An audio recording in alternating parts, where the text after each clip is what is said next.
minimum that would get Dorsey thinking. But at the same time, everything has to be going right with Kareem Hunt at that time, and also Chubb has to be healthy, and Dontrell Hilliard has to be healthy for a trade to happen.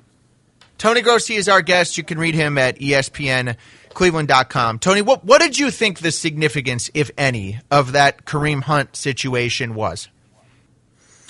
Again, I think it's a reminder that he's not all the way back to earning everyone's trust. This was a period of time where he, school was out, right? He was not every day in the Browns facility at that time. This was after minicamp had ended, and Kareem Hunt was on his own again, and we saw what happened. It wasn't any violation of that but Kareem Hunt situation. Reminder that he just has a nose for trouble, it appears, and still does. So I think and it also hurt Duke Johnson's case of trying to get traded because of that reminder that you can't yet totally depend on Kareem Hunt. Maybe by October or the end of October, he will have earned it, but I don't know if it's there yet. Do you think the Browns will discipline Hunt in any way for that situation? I don't know, Aaron. I would say it's doubtful. I'm sure there's been a meeting or some talking to, or will be when the team convenes. Right. But I don't see any discipline coming out of that from the Browns. Tony, I'm just hoping that once they get back for training camp and they're in the building and he's there on a regular, everyday basis, I'm hoping that provides just some stability. Whereas now, when they're on this summer break, he kind of doesn't have that structure. I'm sure he's still probably working out and all that, but I'm hoping that once he's back in the building, for me, it reminds me a lot of obviously different circumstances, but with Josh Gordon during the summer, you're like, oh boy, fingers crossed that he's going to be able to stay on the field. And once he was kind of working out with the team, I think everybody took a big exhale, and that's how I kind of feel with Kareem Hunt. Well, absolutely, and it also enhances the Browns' argument to the league that during the suspension of 8 games, or 8 weeks, 8 games rather, that Kareem Hunt should be allowed in the not only allowed in the building, but allowed to participate in their rehab efforts. Their structured meetings and all that. The league, Goodell has said that that's to be reviewed as to the terms of that suspension. This is an example of why the Browns want Kareem Hunt in the building during his suspension. Tony Grossi is our guest. You can read him at ESPNCleveland.com. Tone, how was Baker's wedding? I'm sure you got the invite. I was not invited, and I only know what I've seen, some pictures, and it looked like it was a tremendous affair. So we'll get the lowdown on that, I'm sure, at his first press availability at training camp. I'm sure we will, and I know you were the best man, Tony. You're just being humble, and you don't want to reveal the other details. What do you think of his offseason, Tony? This is his first as Browns starting quarterback, and we're about, what are we now, 10 days away from the start of training camp. So if you had to grade Baker on how he's handled the offseason, what would it be? Oh, fabulous. He's doing all the right things. This is interesting that he's getting married at a relatively young age for an NFL starting quarterback, right? Most of these guys are married, most of them, let's say, are married later in their careers, in their 30s. But it goes back to Baker saying he's not a cookie-cutter quarterback. He's one of the few NFL starting quarterbacks I've come across that is not an avid golfer.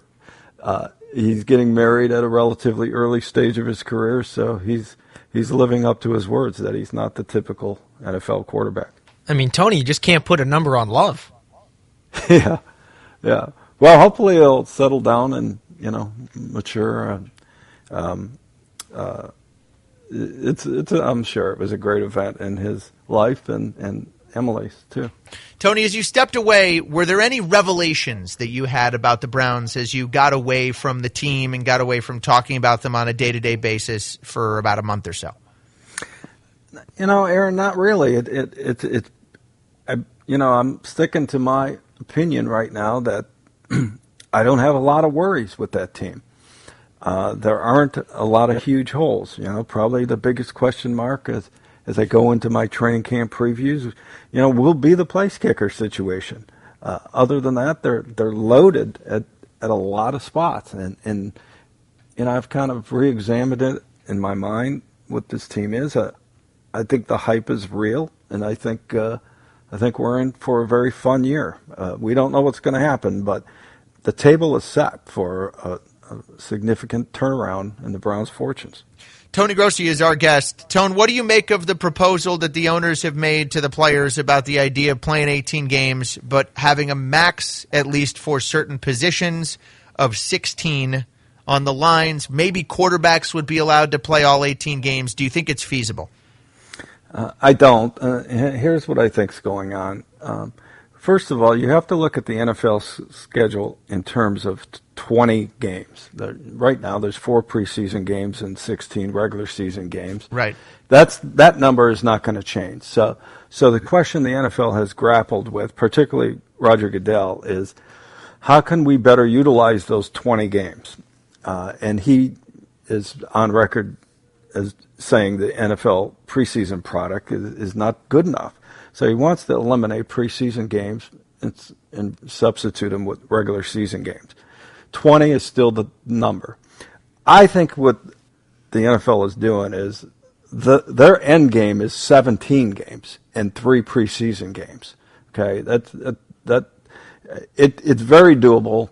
An odd number of games will reduce the chance of tiebreakers, which the league is really against right now, tie games and tie playoff situations. And they want to reduce the preseason to at least 3 games. I think the NFL is throwing out this 18-game thing so that the NFLPA will eventually come to a compromise and say, all right, we'll take 17, but 18 is totally out of the question. So I think the end game is 17 regular and 3 preseason games. Tony, if they did add that one, would they think they would still add an extra bye week in there then, perhaps? So you expand it by 1 game, but 2 weeks? Yes. Yeah, I think an extra bye week is in the cards also if they could get to 17 regular season games. And, there are arguments. I mean, the coaches, as I think Aaron's pointed out, coaches really want they don't want to reduce preseason games because they need it to learn their roster and to reduce it and all that. But the owners rule on things like this, and it would be a compromise for everyone involved to keep 3 preseason and go to 17 regular. Would the 17-game schedule, Tony, in your mind, be a full 17-game schedule for all players? Or do you think this idea of limiting the number of players, for at least at certain positions, is possible? Yeah, I think that is impossible. And I think also, Aaron, when you bring in the future of legal gambling on NFL football, I mean, that will just create havoc with that whole industry.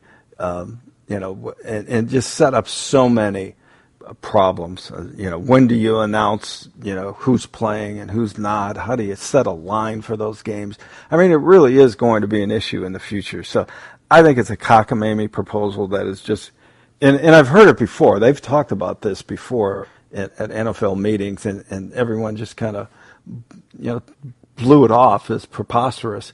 But the reason, again, I think it's coming out now is it's to create a false issue so that to persuade the players to go to 17 as a compromise. Tony, any news on contract extensions with the Browns, Demarius Randall or others? Well, I know there was a report that they've spoken preliminarily with Demarius Randall's people. I think the preliminary discussions actually have occurred long ago, and I think I think the Browns love Demarius Randall, but I think they're getting the vibe that he feels there's a pot of gold in free agency.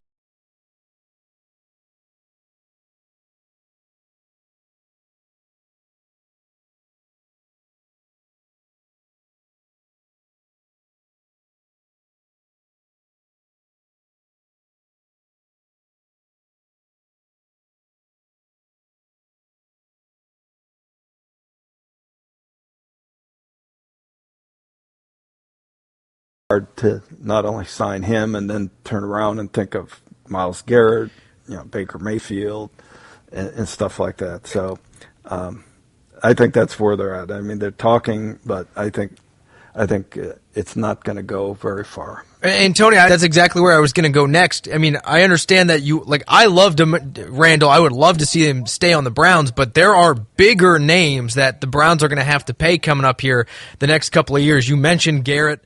Denzel Ward is a guy you're going to have to pay, and then Baker Mayfield. So I look at it and I think that obviously when you're in a spot where you have to pay these players, that's good. That means you've acquired a lot of talent on your roster, but I also think the Browns are just plain and simple. They're going to have to be particular about who they give those big contracts to. Exactly, Chris. And as a GM, you prioritize your positions. You hear these GMs, and Dorsey has talked about it all the time. Quarterback, left tackle, pass rusher, wide receiver. Those are the money positions, and those are not only the positions you try to collect on your roster, but when you got them, those are the positions that you pay, and the other ones, you replace, and that's just the fact of life in the NFL. And free safety is not one of those positions. As you look at the Browns cap, Tony, I mean, Landry's number continues to go up. If you could keep one, Randall or Landry, who would you choose? Boy, that's a great question. I would probably favor Landry because, first of all, we haven't even seen this tag team of him and Beckham together, right?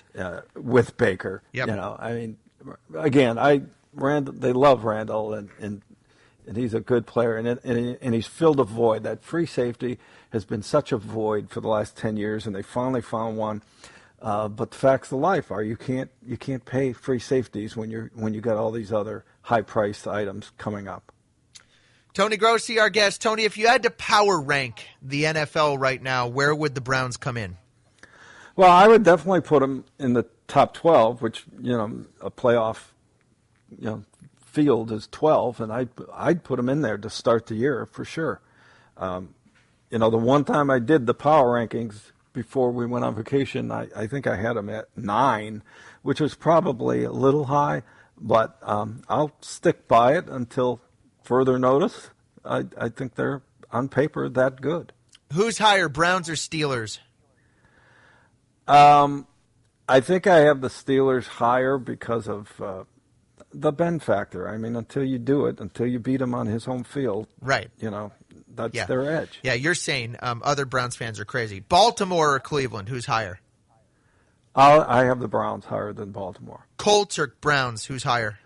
Colts, for sure. Colts are the quiet superpower coming up. I mean, that it's very possible that when the Browns get to an AFC championship game, either this year, next year, or the year after, it's going to be the Colts they're playing, not the Patriots. Fascinating. Texans, who don't have a GM for the entire season. Who's higher, Browns or Texans? I'll pick. I've got the Browns, but the fact is they have not stopped Deshaun Watson in 2 times now. So until they can do that, it sounds silly, but I'll pick the Browns roster over theirs right now. Chargers or Browns? That's another tough one. I'll say I have the Browns. Again, this is a team that the Browns haven't been able to beat, except for that one. Well, don't forget about Jamie Meter, Tony. Yeah. And Philip Rivers throws all over them. But I'll have the Browns ahead of them. Especially when they're allowed to false start. It's amazing how much better their offense is. Yeah. The Russell Okung factor. That's right. And 49ers or Browns? Who's higher? Browns, but don't count the 49ers out. Of course. You and They Garoppolo. are. Were you at Garoppolo's table at Baker's wedding? I bet you were. They are the Browns of the NFC. That's the best way to put it. Tony, it's great to have you back, and this is going to be a wild ride. Would you like to? You have not been able to do this for a month, so I will give you the floor here to address the troops as the 100 Years' War continues into a very exciting 2019 season. Yeah, I'll just say get ready. I mean, and enjoy the journey.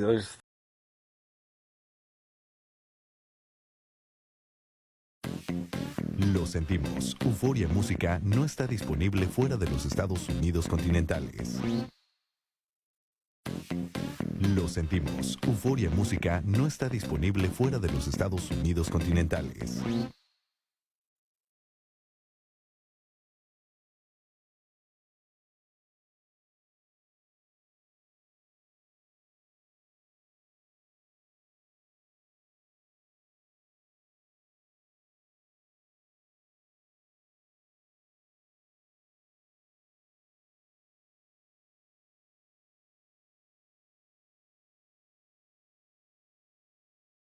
Because you see all these tiny little things, like how Buzz Aldrin somehow got them on the moon by fixing the switch with a pen. He MacGyvered his way off the moon. It's like the inanimate carbon rod from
played really well. Serena was very gracious afterwards. Yeah, funnily enough, I didn't watch 1 point. Well, it was. I kind of thought I started watching it. I'm a bit like you. I don't carry on like you do, but I don't. I started watching it. I thought, blimey, this is looking very one-sided. It was quite a shock, so I sort of stuck with it, really. But anyway, it's Paul Hawksby, Andy Jacobs here on TalkSport. Goffey is alongside Max Rushton very shortly with Drive. They're having a bit of a cricket loving, as you can imagine. They'll be chatting to Nasser Hussain and to Kevin Peterson as well, getting their take on the game. I see some of KP's tweets earlier on, and he's very complimentary about Owen Morgan and Trevor Bayliss and the work they've done to turn things around. Because you think where we were in one day cricket, we were playing like a different game, weren't we? No, it's been brilliant the way they've played, the way they've adapted, and even managed to overcome the pitches that were kind of, I think, weighed against them. But, it's difficult to prove, but they weren't great. They certainly weren't favouring England. No. So, we're going to bring you Don't Ask Me. 5 questions for Andy based on last week's shows. Can he get 5 out of 5? I've not set them that hard this week. I think you might do all right. Okay, we'll find out in a few moments' time. Hawksby and Jacobs on TalkSport with Green King this summer.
15 minutes of this game, England are leading, but they're going to have to stay on top.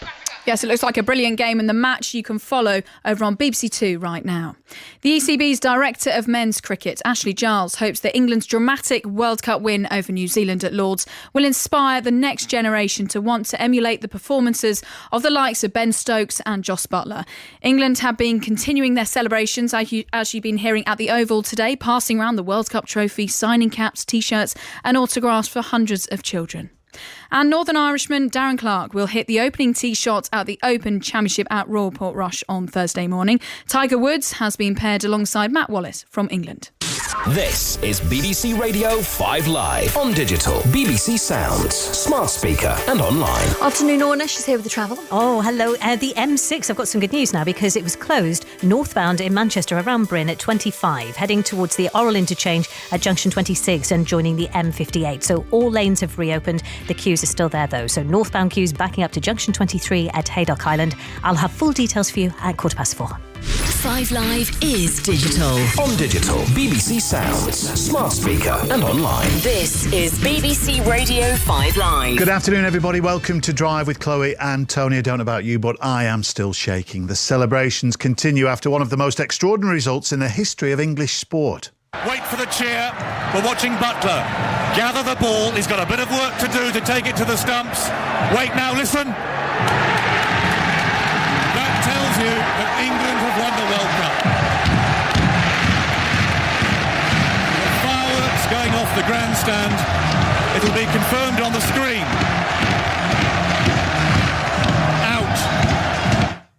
Well, the men's World Cup winning cricket team looked a little bleary-eyed as they met fans and young players at the Oval this afternoon.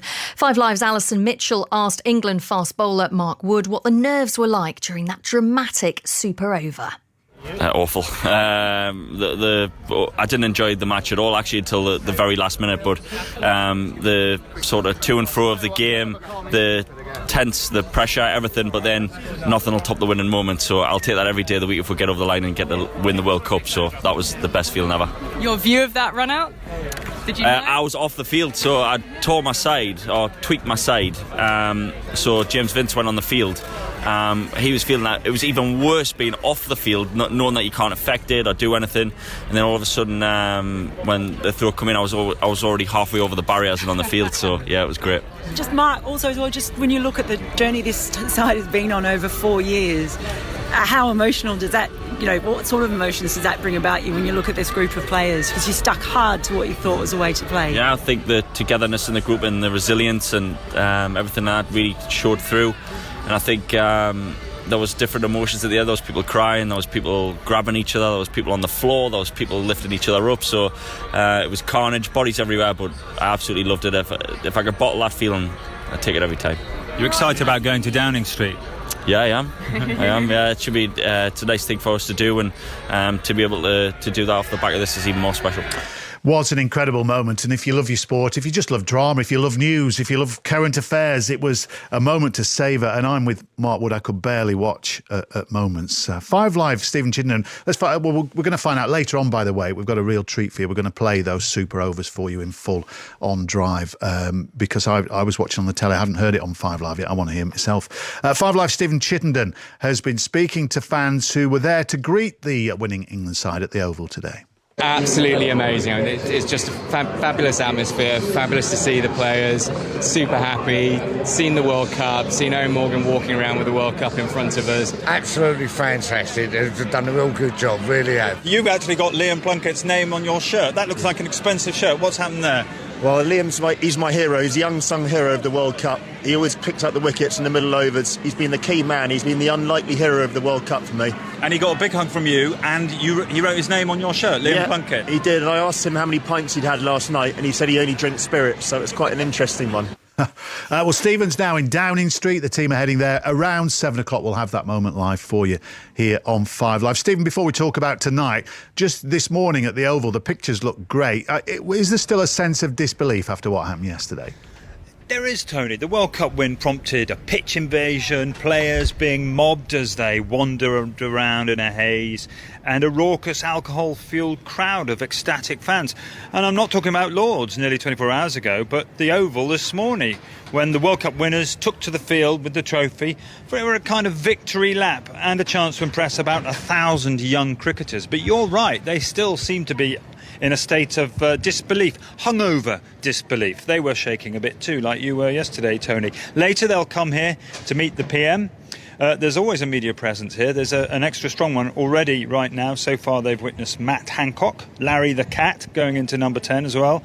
But the big guests, of course, tonight are England's 1 to 10 and 11 here in Downing Street.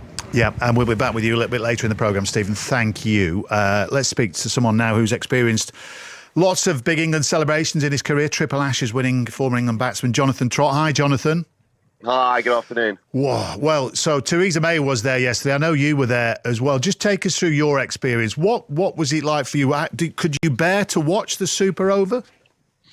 Not really. I was up in the media box and just sort of but it's a little bit quieter up there, so I didn't really get to hear the noise and everything that's going on in the ground, but it was really nerve-wracking, certainly with some very experienced international players that have played more international cricket than I have or anyone on the field at that time. So, it was a surreal moment and a real great feeling. Andrew Strauss was actually up in the media box or area because he was doing some work for Sky, and just to see the sort of fruition of what his idea was and his vision for the one-day side come to Lords and everybody be very happy and take away the cup. Yeah, it was a great moment for him, and I want to talk about him specifically in just a second. But just going back to that Super Over with Jos Buttler and Ben Stokes, and of course Jofra Archer bowling for England. How much pressure would they have been undergoing into that moment, Jonathan? Well, I think they've been building up for this for the 4 years. They've been planning and they're sort of putting their players under pressure. I think obviously Jofra Archer is. He's coming to the side at sort of last minute, but I think all the experience that he's got from the IPL, I mean, he plays in front of those crowds and has those situations almost every game because he's the death bowler in the IPL for his side. And so I think we're seeing an England side come together, having played cricket all around the world, different tournaments, different franchises, but coming together under one sort of team, and we're seeing the fruits of that, of experienced players from all around the world, and those two guys certainly holding their nerve, and I think they look more calm than anybody else in that stadium. You've got to feel a little bit sorry for New Zealand. I'll just explain for those who didn't see the match or haven't heard the details of it, Jonathan. Towards the end of the England innings, when they were chasing New Zealand's total, Ben Stokes hit a 6, then he hit a 2, and while he was running back for the 2 to complete that, the ball hit his bat as he was diving for the line and then went for 4. So England were given 6, and that went a long way to helping them equal New Zealand's total. Now, today there's a controversy. A lot of umpires are saying they should only have got 5 because they hadn't completed the 2 runs run. If you understand what I'm saying, people are texting this programme saying, what about